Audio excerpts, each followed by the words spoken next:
Okay. PK press ಮಾಡಬೇಕು. ಹಾಂ, peak press ಮಾಡಿದ್ಮೇಲೆ ಈ ಥರ ಬರ್ತದೆ. ಜೀರೋ ಎಷ್ಟು ಮಾಡಿದ್ರೆ ಈ ಥರ ಬರ್ತದೆ. ಈ ಥರ ಪ್ರೆಸ್ ಮಾಡಿದ್ರೆ ಎಷ್ಟು, ಹಾಂ ಎಷ್ಟು ಪ್ರೆಸ್ ಮಾಡಿದ್ರೆ 00 ಬರ್ತದೆ.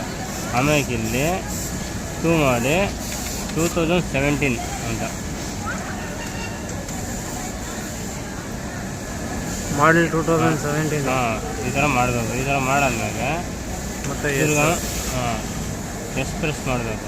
ಎಕ್ಸ್ಪ್ರೆಸ್ ಮಾಡಿದ್ಮೇಲೆ 92 ಅಂತ ಬರ್ತದೆ. 92 ಹೋಗ್ಬಿಟ್ಟು 68 ಹೋಗ್ಬೇಕು.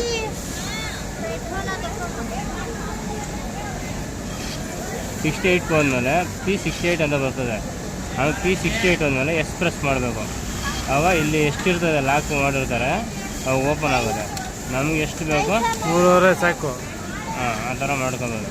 ಅದಾದ್ಮೇಲೆ ತಿರ್ಗಾ ಪ್ರೆಸ್ ಮಾಡಬೇಕು. ಈ ಥರ 2 ಟೈಮ್ ಬ್ಲಿಂಕ್ ಆಗುತ್ತೆ. ಬ್ಲಿಂಕ್ ಆಗಿ P ಪ್ರೆಸ್ ಮಾಡಬೇಕು ಏನಮ್ಮ. ಹಾಂ, ಪ್ರೆಸ್ ಮಾಡಿ ಇನ್ನೊಂದು ಟೈಮ್ P ಪ್ರೆಸ್ ಮಾಡಿ ಓಕೆ ಆಗುತ್ತೆ ಮಾಡಿ.